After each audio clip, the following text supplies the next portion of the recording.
What is it like to have an identical twin brother who has many of the same struggles? Honestly, I think if he wasn't here with me, I'd be so alone and just honestly I don't know how I would get through this. I would actually feel the same way. Like I'll just feel alone and have nobody. Or like no one. I mean, there's people that understand you, but like when you have a twin that's almost exactly like you, literally, you never feel alone. Yeah. Like if he wasn't around, I get really lonely. Like for example, at work. Like if he is sick or something, and while I'm working, it just gets very lonely. Do you two work together? Yeah. What do you do? We both work at Walmart. We both work in the grocery area. We both do milk, water, and eggs. Kaden, you reached out to me and you were excited to share your story. Mm-hmm. Why did you want to share your story today? Just, I guess I want to like share my story just in case of like other people can relate to it too, so I don't feel alone. And just like, I also want to explain my story just in case of like, if people can relate to it and like, you know, maybe they don't feel alone anymore. Like, I'm like that too. Do you ever feel alone in your struggles? Yes. I mean, I don't feel completely alone because I know he also has the same exact struggles as me. But it's hard to see like other people that also have it too, besides him. How old are you and Kyler, Kaden? We're 25. What is your disability? So I think we both have definitely a learning disability, and we both have ADHD or ADD, and we both have depression, and I don't think we have bipolar, but we do get mood swings. One thing that he doesn't have is I have OCD. So I like things a certain way, but he doesn't have that really. Yeah, I don't have OCD. Well, with communicating, I kind of have struggles with it. I kind of have social anxiety a little bit, and I'm a little bit shy. So sometimes I get my brother to like speak for me sometimes because I'm not very good with socializing, but I try to do my best to socialize better. Is it easy for you two to make new friends? Not really. No, we kind of avoid, since like we kind of have social anxiety, we kind of avoid eye contact with a lot of people. I think we used to when we were kids, but then as you get older, you get a little bit anxiety. What does anxiety feel like? I don't know. It just feels Scary. Yeah, it just feels scary. It makes you feel like if they're going to judge you, and you don't want to feel hurt. It also makes you feel smaller than everyone else. What can other people do in a social situation to make you feel less anxiety? Just being really nice, honestly. If you're just a really nice person, we will open up really fast.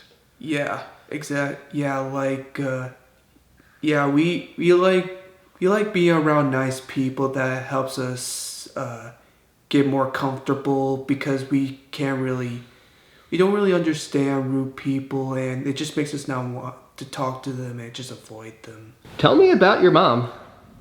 She's the best mom ever, literally. Everything I could ask for in a mom. And yeah, she's always supportive and always help us a lot when we're struggling.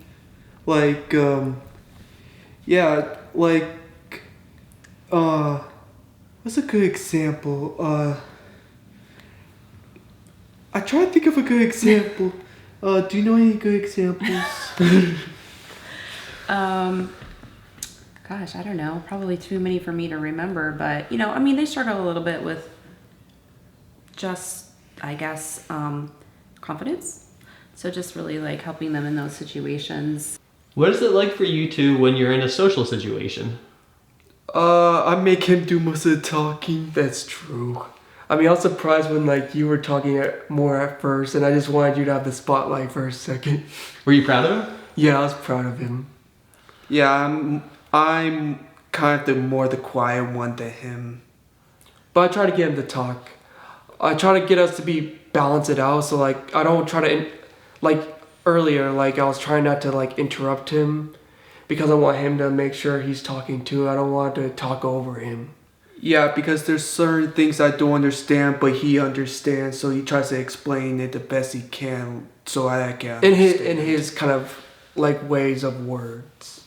Are you happy when he helps like that? Yeah, I am happy. Helps me understand better because not a lot of people can explain it better like he does to me. Kyler, in a social situation, will you default to being quiet and prefer that unless somebody talks to you directly?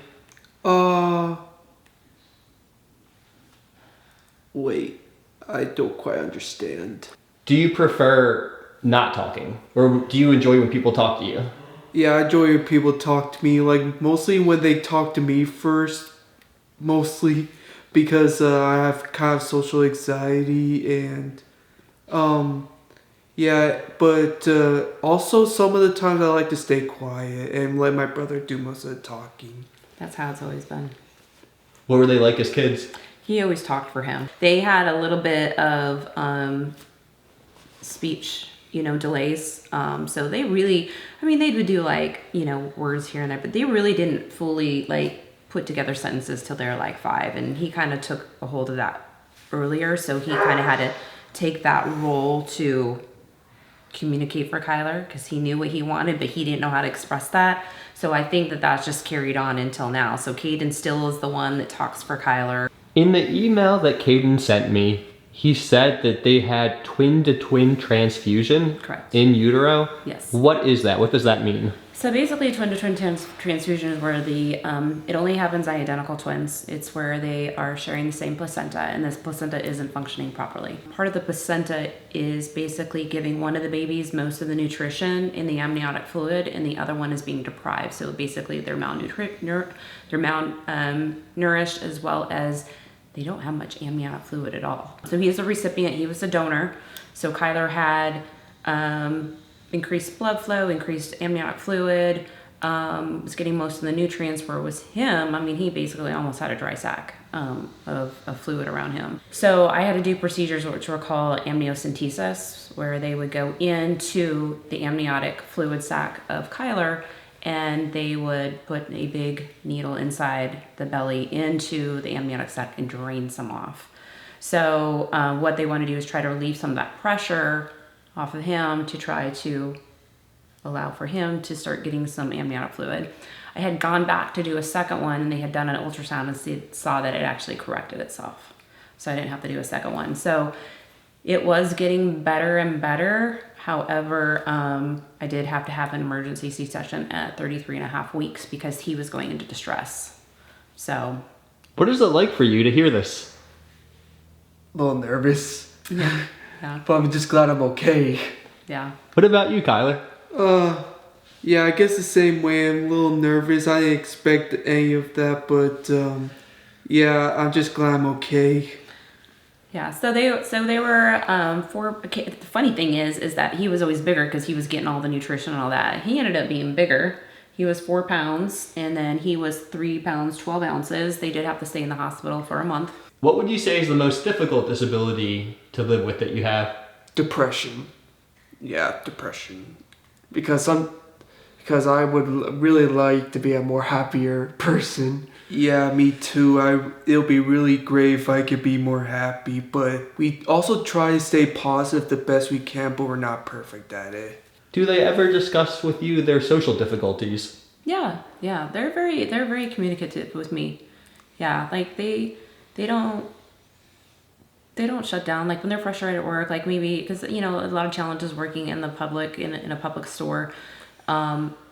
Looking at them, you wouldn't know that they have inner battles or maybe some cognitive difficulties. Sometimes it takes their thought processes a little bit longer to understand or even to communicate back to somebody, just the way their wiring is in their brain. And so people get quick to get frustrated with them, or if they don't know or don't have an answer. And so they'll call me all mad and frustrated and angry and, You know, and I just say, just brush it off. You're never going to see that person again. At the end of the day, they don't understand you. They don't know you. They don't know who you are. And you know what? Maybe they're just having a bad day and they're taking it out on you. And that's what I try to communicate to them. Like, you know what? Just, you know, all you can do is brush it off. Yeah, that she says that a lot. Yeah. Or I tell him, hey, just tell him you're new. Yeah. Oh, yeah. That's the. And he's like, I can't. I've been there for 5 years. And then he's like, I feel like I'm lying. I'm this genuine person over here. And I'm like, but you know what? So what? It's just a little white lie. Just because, you know what? They're a little bit more forgiving if it's your first day. What is it like having an intellectual disability? I think, like, I don't see myself any different than other people, but like, it's more of like when someone understands something a lot quick, I think we can learn the same way as them, but like we're a little slower at learning it. Like let's say everyone's in the classroom and a teacher like has a bunch of has a big board with like everything you need to take notes on. I would be so much slower at taking those notes, and everyone else is just a lot faster than you. Like, they know what to do, and I'm like, slow down, slow down. Yeah, they just let us finish before they start the class, which is nice of them. So we're a little slower when it comes to learning. Like, we really got to understand it, you know, but like, we're a little slower at understanding things. Tell me about their communication journey. When did they begin communicating using full sentences? So that was after actually a couple of years of already being in school through the special needs programs. You know, in the beginning it was more like one word type things. Probably about 5 is when they started using, you know, 3-4 word sentences, that type of thing. They weren't really full communicative until they were probably like, you know, 6, somewhere upwards 7. But but then they were full blown communicating and stuff like that. Again, maybe not communicating properly or using the proper words or whatever, and they're a little bit, like I said, a little bit delayed in processing, so that you could communicate something to them and their brain would have to think about it for a quick second, you know, before they could actually respond back to you. So people would get, not knowing their disability, would get a little frustrated with them because they're trying to have a conversation, but there was a delayed response. Well, they're just in their mind trying to process what they just heard to come up with an answer to that. If somebody in your life, maybe from work, sees this video, what do you hope they say to you after watching it? I hope that they say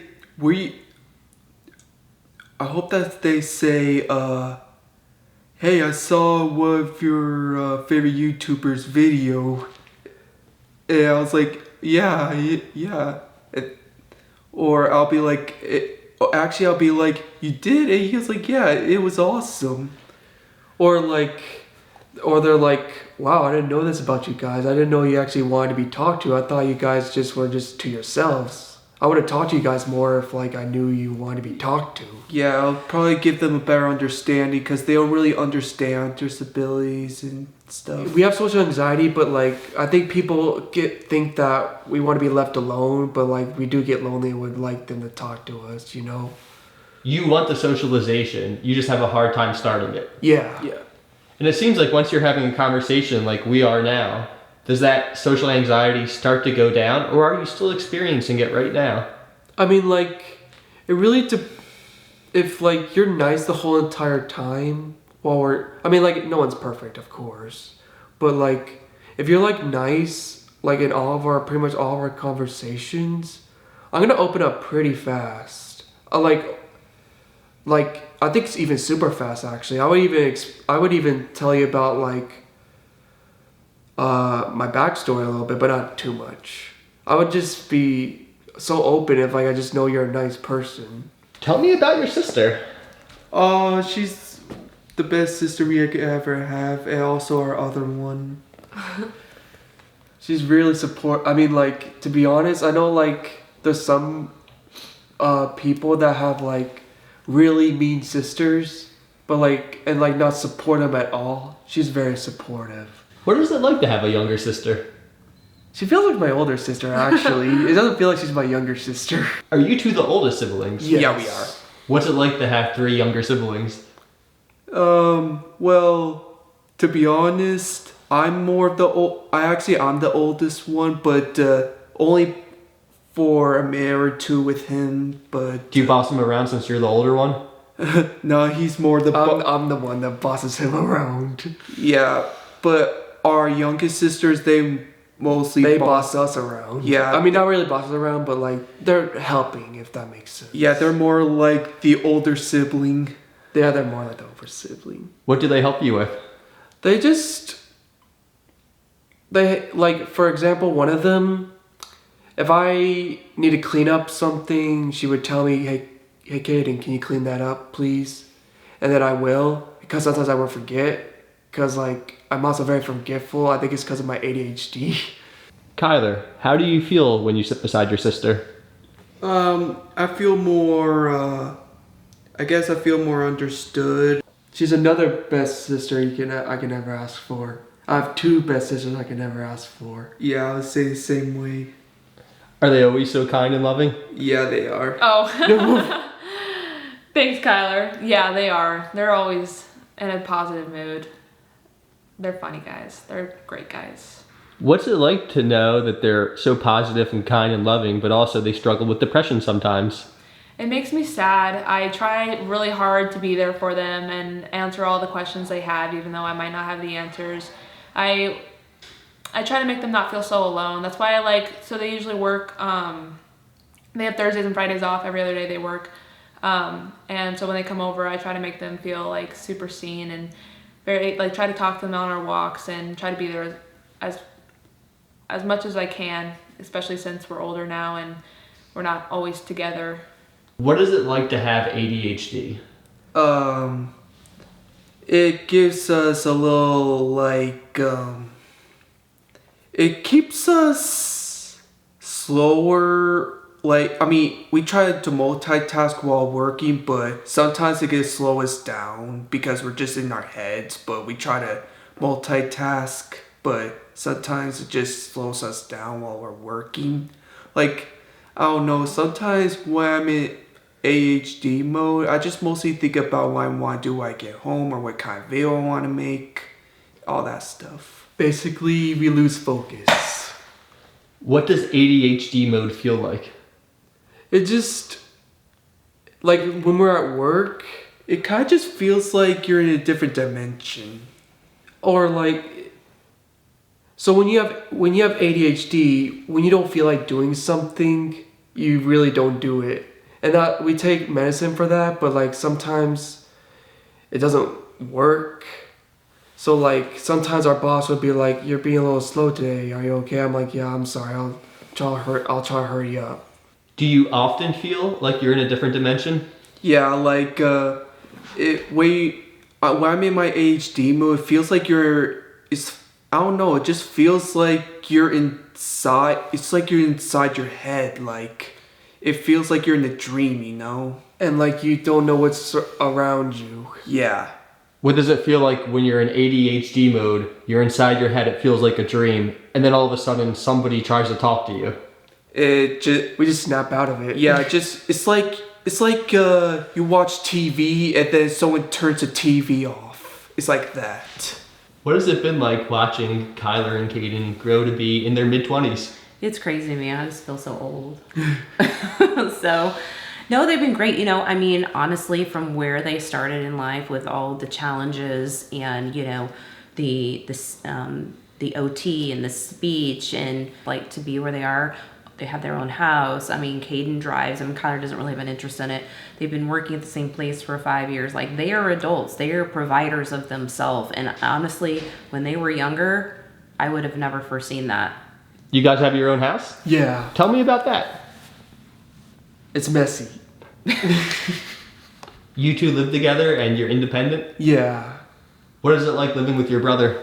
It's really awesome. It feels like, I guess I feel free, I don't know, it feels like, I feel like I could, be my own mature adult ways, I don't have to be told what to do, I can eat wherever I want, like ice cream or something.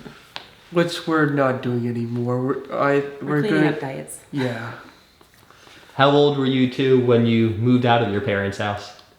18, I think. 19. Yeah, I was 19. They got their first apartment together at 19, and they've always been relatively close. So usually within a mile or two of me. So their house is just a couple miles down the road. So, but yeah, they've pretty much been on their own for the last 6 years. You talked off camera about your desire to find a relationship. Mm-hmm. What is it like being in your mid-20s? Are you guys going on dates? Well, to be honest, we were looking for twins because I feel like one day at least I hope so. Someday we hope to find twin girls that we can relate to, and so that we can never separate, you know. Because I do know this couple at this Walmart I work at. She's also an identical twin.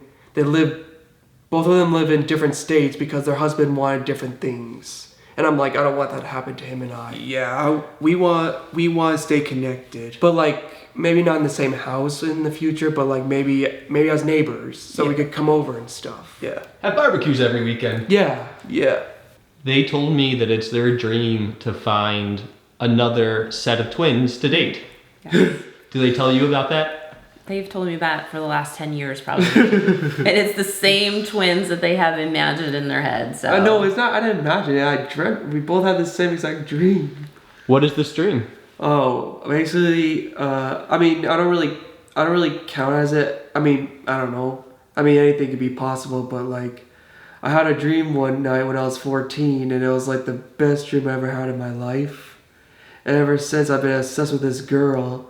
Not really. At first, I wasn't, but then like, I got reminded of it years later, and I'm like, I really hope she's a twin, because that'll be really cool. And then he started having dreams about it. Well, I was like 21. Did you tell him about this dream and kind of implant it in his mind? I only told him a little bit of details. Everything else, like he told me things I never even told him, and I was like blown away. And I'm like, okay, maybe this could mean something. I don't know. Are these two always together? Oh yeah, they're always together. I think one time, like anytime they're apart, they're bored out of their mind. Or they're like, oh, I wish Kyler was here. And their voices, yeah. We all picked up on their voices. Why do you love being together? Oops. Because I don't know. It's like our own clone. Like it's like you're talking to your own. It's like talking to your own person. It's like you have a lot in common with. Yeah. Not a lot of people have a lot in common with you. It just feels like that. And I guess it just feels like you're missing your other half in a way. But not like in a weird way. Cause we're not codependent on each other, at least I don't think so, but like, yeah, it just feels weird when we're apart sometimes. Well, you guys have been together all your life and been going through life together. You guys live together.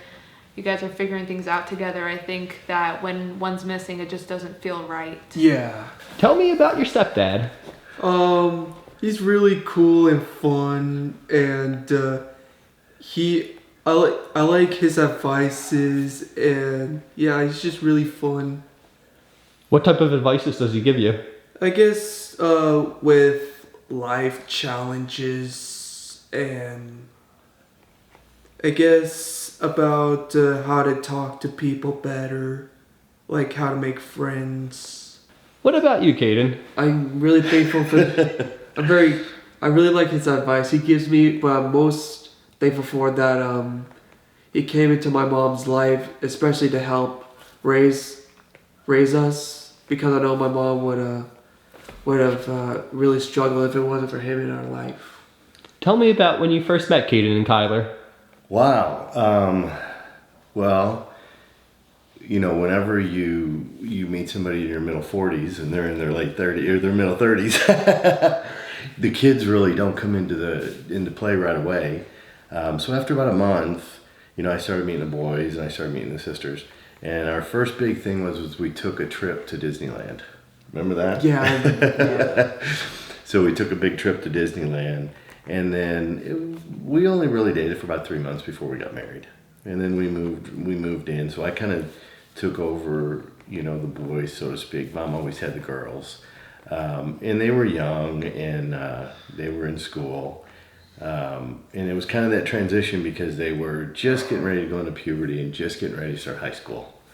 So there was always challenges, you always got challenges with that. Testosterone comes in, frustrations come in, all kinds of stuff like that. But it was pretty fun because all that I really did is just a typical man coming into a house and infusing structure and they took to it pretty good. So we've always had a good time. What's it like to have a younger brother? I didn't even think I was ever gonna have more siblings. Like, I just he makes things more fun. Like, I think if he wasn't in our family, things would I know our family's fun, but the fun might die down a little bit. But since we have a little brother, it just makes things a lot more fun. Do you two have friends that you hang out with outside of work? I don't think so. No, But we used to. But we do have online friends. I do. Is it easier to socialize through games because you don't have to see the person and read all their social cues? Yes, exactly. It's easier for me to socialize on social media the most. Do you feel the same? Yeah, I think it also helps me how I stop during my sentences. When I'm texting, it helps me get what I'm trying to say out a lot better. That makes sense. I think that you're both very clear and direct and easy to understand communicators. Yeah, I know we are, but in a way, but I guess we also overthink a lot. So we overthink of am I doing this correctly? And am I talking the right way? So we also are very big overthinkers too. Do you two feel like you get along with a lot of other 25-year-olds? I don't think so. I think we mostly get along with younger people because they. I guess we kind of act. You don't really act like our age. We kind of act more younger than them. I think when we were younger as kids too, we would always hang out with the younger groups because since we were a little delayed, we thought we could. They would understand us better. So even growing up our whole life, I think we were always hanging out with the younger group because they thought oh, maybe they're like us more. What is your favorite thing to do together?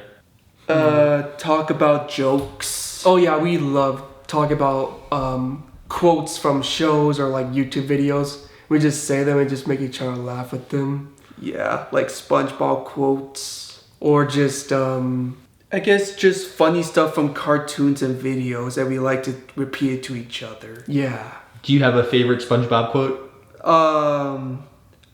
I got one. Is it time already to ruin my day? I'm gonna just guess that's Squidward. Yeah. It sounded like a Squidward quote. And then SpongeBob was like, Squidward, you gotta help. And then the phone shrinks. And then he was like, oh no! And then SpongeBob was like, yep, it is.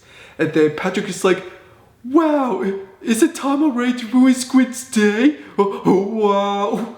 Hey SpongeBob, don't start without me.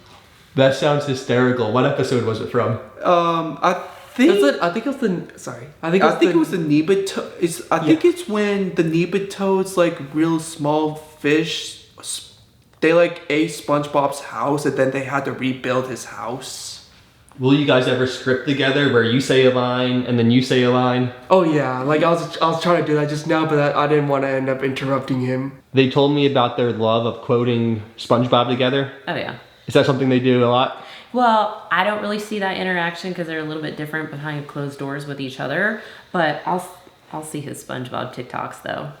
What are your SpongeBob TikToks? Just funny clips from SpongeBob, like what I told you before about. Wow, is it time already to ruin Squid's day? Oh wow. Hey SpongeBob, don't start without me. That is a hilarious quote. Are there things that you'll do when it's just you two that you won't do in front of other people, like the funny quotes? Oh yeah, we don't really say our funny quotes even around people.